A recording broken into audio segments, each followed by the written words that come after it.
Whenever I'm making music, I always try to kind of imagine what it would sound like in a club. I love to create those kind of euphoric moments that people would remember on a night out. With my music and with the next releases, I've really tried to embrace that and hopefully create those moments.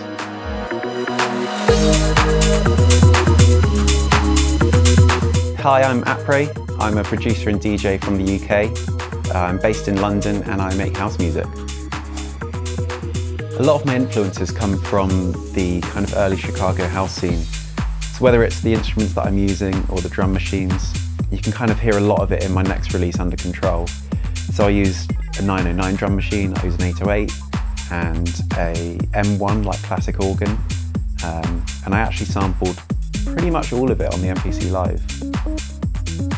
It's really changed the way that I go into creating a new song. So having something so tactile and you've got samples kind of right at your fingertips really changes the way that I might make a beat or I might use an instrument. Just having it laid out in a 4x4 grid rather than on your typical keyboard kind of changes the way that you might create melodies or harmonies. The standalone feature of the MPC Live is definitely one of its biggest assets.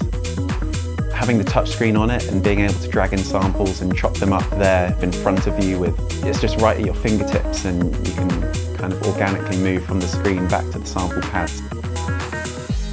I use samples all the time in my music, whether it's a well-known vocal, whether it's an arpeggio, for instance in my track Chicago, or something like a classic organ sound or drum samples. It just brings a character that I wouldn't normally be able to get.